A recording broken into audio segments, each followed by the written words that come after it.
अस्सलाम वालेकुम नाज़रीन, मैं हूं मंसूर अली खान। अपने यूट्यूब चैनल के ऊपर आपको खुश आमदीद कहूँगा। सबसे पहले आपसे दरख्वास्त के चैनल को सब्सक्राइब करना मत भूलिएगा और बेल आइकन ज़रूर प्रेस कीजिएगा। नाज़रीन, एक वीडियो सामने आई है और बड़ी इंटरेस्टिंग वीडियो है, जिसके बाद इस वक्त पूरे सोशल मीडिया के ऊपर और मेन स्ट्रीम मीडिया के ऊपर जो है वो इसी वीडियो का चर्चा है।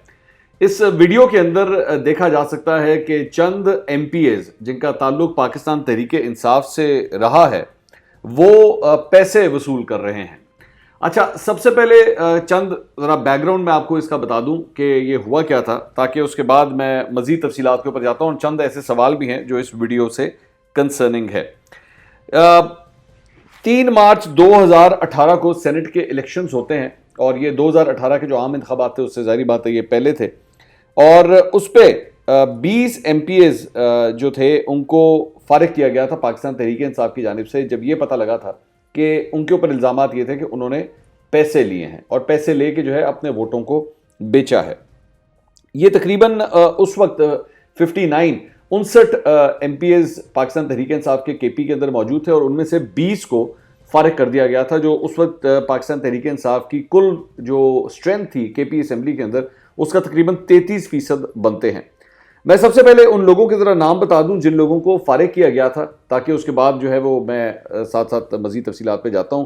जिन लोगों को फारिग किया गया था उसमें नसीम हयात, उस वक्त के पार्लियामेंट्री सेक्रेटरी रिलीफ रिहेबिलिटेशन और settlement Nargis Ali, Nagina Khan, parliamentary secretary social welfare Dina Naz, parliamentary secretary tourism Bibi Fauzia, parliamentary secretary health Khatoon Bibi और मिराज हमायूं खान, ये इसमें शामिल थे। और जो इलेक्टेड MPAs थे पाकिस्तान तहरीक इंसाफ के जिनको फारिग किया गया, उनमें PK 48 एबटाबाद से Sardar Mohammad Idrees, parliamentary secretary mines and minerals Ubaidullah Mayar, PK 25 Mardan से थे ये। उसके बाद PK 24 मर्दान से मोहम्मद जाहिद दुरानी, PK 61 कोहिस्तान से अब्दुल हक खान, PK 16 नौशेरा से कुर्बान अली खान, PK 37 से अमजद खान आफरीदी, कोहाट से इनका ताल्लुक है। स्पेशल असिस्टेंट और लॉ आरिफ यूसुफ, जिनका ताल्लुक PK 4 पेशावर से था। पार्लियामेंट्री सेक्रेटरी जावेद नसीम, जो कि पेशावर से PK 3 से इलेक्ट हुए थे। यासीन खान खलील PK 5 पेशावर से। Member public safety commission Faisal Zaman PK 52 Haripur से। बाबर खान PK 31 स्वाबी और समीउल्ला अलीजई PK 65 DI खान। ये सब लोग थे जिनको फारिग किया गया था। अच्छा, जो इम्पोर्टेंट बात है, ये जो वीडियो सामने आई है, ये रिपोर्टर्स डायरी एक वेबसाइट है, उसके ऊपर ये वीडियो पहले अपलोड हुई थी उसके YouTube लिंक के ऊपर, लेकिन अब इस वीडियो को वहाँ से हटा दिया गया है। मुझे नहीं पता इसकी वजह क्या है, लेकिन वहाँ पे सोशल मीडिया के ऊपर ये सबसे पहले ये वीडियो वहाँ पर आई थी, लेकिन उसके बाद इसको वहाँ से हटा दिया गया। बहरहाल चैनल्स के ऊपर अब जाहिर बात है ये वीडियो जो है वो चलना शुरू हो गई है। अब इसके ऊपर जो सहाफ़ी हैं जो क्लेम कर रहे हैं इसके ऊपर कि ये इसका बैकग्राउंड क्या है, वो ये है कि जी इसके ये जो पैसों का लेन देन हुआ है, इसकी कुल मालियत तकरीबन कोई 1 अरब 20 करोड़ रुपए बनती है, जो पैसे जो है ये मुख्तलिफ लोगों के अंदर बांटे गए हैं। और कच्ची रसीद जो भी इसमें जारी की गई। PTI के 15 MPAs ने ये पैसे लिए।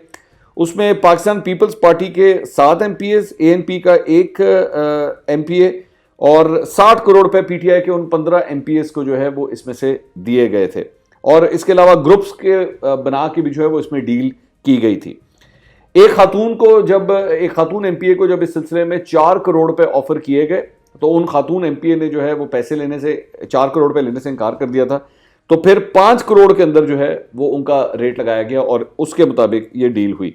अच्छा, उसके बाद मजीद तफसीलात इसमें यह आती हैं कि 28 फरवरी को पेशावर में 4 करोड़ रुपए फी MPA के हिसाब से इसमें पेमेंट होती है। 28 फरवरी 2018 को इसमें 4 करोड़ रुपए फी MPA के हिसाब से पेमेंट होती है। उसके बाद 28 फरवरी को जो पैसे दिए उसकी कुल मालियत कुछ तकरीबन 24 करोड़ रुपए बनती है, ये जो अमाउंट जो पे की गई है। उसके बाद 1 मार्च को 3 MPAs को 3 करोड़ रुपए फी MPA, रेट थोड़ा सा कम हो गया, 1 करोड़ रुपए कम हो गया, और 3 MPAs को 3 करोड़ रुपए फी MPA के हिसाब से पेमेंट की गई। उसके बाद 2 मार्च को 3 MPAs को 3 करोड़ रुपए फिर दोबारा फी MPA के हिसाब से पेमेंट की गई। और इस फुटेज के अंदर जो है वो पाकिस्तान तहरीक इंसाफ के उबैद में मायर, इनको भी देखा जा सकता है। उन्हें कच्ची रसीद के मुताबिक 3 करोड़ रुपए की पेमेंट होती है। معراج ہمایوں کو بھی دیکھا جا سکتا ہے جو 3 کروڑ روپے لیتے ہوئے اس میں نظر آ رہے ہیں. اب یہ ساری تفصیلات جو ہیں وہ اس فوٹیج کے اندر آئی ہیں. اب 2-4 جو مختلف سوال ہیں وہ بڑے امپورٹنٹ ہیں. سب سے پہلی بات یہ کہ اگر یہ فوٹیج 2018 کی بنی ہوئی تھی تو اسے آج 2021 میں جا کے کیوں ریلیز کیا گیا ہے، جبکہ فوٹیج پہلے سے ہی موجود تھی اور اس کے اندر میجورٹی جو ہے وہ پاکستان تحریک انصاف کے MPs کی ہی بنتی ہے اس فوٹیج کے مطابق. تو پھر اسے اتنا لیٹ کیوں ریلیز کیا گیا؟ دوسری بات یہ کہ اس فوٹیج کے اندر سب لوگ نہیں ہیں، سب لوگ نظر نہیں آ رہے، چند لوگ ضرور نظر آ رہے ہیں. تیسری بات یہ کہ یہ فوٹیج بنائی کس نے ہے، یہ بڑی امپورٹنٹ بات ہے کہ کیا اسپیسیفکلی اسی کام کے لیے یہ سب کچھ استعمال کیا گیا، اور اگر کیا گیا ہے تو پھر اتنی دیر تک ایکشن اب تک کیوں نہیں ہوا؟ ان سب لوگوں کو تو پھر جیل کے اندر ہونا چاہیے تھا. آخر حکومت بھی KP کے اندر جو ہے وہ پاکستان تحریک انصاف کی ہے، پہلے بھی تھی اور اب بھی ہے. تو پھر یہ 2.5 سال کس چیز کا انتظار کیا گیا؟ ان کے اگینسٹ اب تک ایکشن کیوں نہیں ہوا ہے؟ ان میں سے چند MPs کے بارے میں تو میں کم از کم جانتا ہوں کہ وہ خود بھی عدالت میں گئے ہوئے ہیں اور انہوں نے عمران خان صاحب کے خلاف جو ہے وہ حقیق عزت کا دعویٰ بھی کیا ہوا ہے. تو یہ سارے ثبوت جو ہیں وہاں پر آخر پیش کیوں نہیں کیے گئے؟ یہ بھی ایک بڑی امپورٹنٹ بات ہے. اس کے علاوہ ظاہری بات ہے اگر اس کی ٹائمنگ کو اٹھا کر دیکھا جائے تو اس کا ٹائمنگ جو ہے وہ جو آنے والے سینٹ کے الیکشنز ہیں اس سے پہلے اس ویڈیو کا سامنے آنے کی ایک بہت بڑی ریزن یہ بھی ہے کہ حکومت یہ چاہتی ہے کہ شفاف انتخابات ہونے چاہیے سینٹ کے، تاکہ یہ جو منڈی لگتی ہے لوگوں کی یہ نہ لگے، اور شو آف ہینڈز کے ذریعے، اوپن بیلٹ کے ذریعے جو ہے وہ سینٹ کا یہ انتخاب ہونا چاہیے. اچھا، دوسری بات یہ کہ امپورٹنٹ بات یہ ہے کہ ان لوگوں کو یہ جو پیمنٹس کی جا رہی ہیں یہ کس کی جانب سے کی جا رہی ہیں؟ وہ کون سی شخصیت ہے جس نے دراصل میں ساری پیمنٹس کی ہیں اور یہ ان سب لوگوں کی یہ ریٹ لگائے ہیں؟ اور اگر یہ ریٹ لگائے ہیں تو ان کو ریٹ لگانے کے بعد انہوں نے اپنے ووٹس دراصل میں دیے کہاں پہ ہیں؟ کیونکہ ظاہری بات ہے اس سے پتہ لگ جائے گا کہ اصل میں پیمنٹ کرنے والی جو سورس تھی وہ دراصل میں یہ تھی. تو ابھی بہت سے ایسے سوال ہیں جن کے جوابات آنا سامنے ضروری ہیں، اور ظاہری بات ہے پاکستان تحریک انصاف کے لیے ایک بڑا یہ سپورٹو وہ جو ان کا آرگومنٹ ہے پورا کہ یہ سارا معاملہ جو ہے وہ اوپن بیلٹ کے ذریعے ہونا چاہیے، جس کی وجہ سے وہ سپریم کورٹ کے اندر بھی موجود ہیں، جس کی وجہ سے پریزیڈنشل آرڈیننس بھی سامنے آیا ہے، اس کو کافی حد تک یہ سپورٹ دیتا ہے. یہ فوٹیج جو ہے وہ کافی حد تک اس بات کو سپورٹ دیتا ہے، ان کے آرگومنٹ کو بہت حد تک سپورٹ دیتا ہے. لیکن دوسری جانب JUFA، پاکستان پیپلز پارٹی اور نون لیگ نے بھی اب یہ فیصلہ کر لیا ہے. JUFA تو پہلے پہنچ چکی ہے، آج نون لیگ نے بھی اس بات کا فیصلہ کر لیا ہے کہ وہ بھی اس معاملے میں جا کے پریزیڈنشل آرڈیننس کے حوالے سے عدالت سے رجوع کریں گے کہ اس معاملے کو جو ہے وہ روکا جائے، کیونکہ سیکریسی آف ووٹ جو ہے وہ بہت ضروری ہے.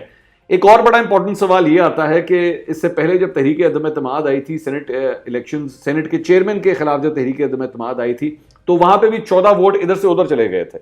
تو کیا ان 14 ووٹوں کے اندر بھی کچھ اس طرح کی ہی منڈی لگی تھی اور وہاں پہ بھی کیا اسی طرح ہی پیسے لگائے گئے تھے؟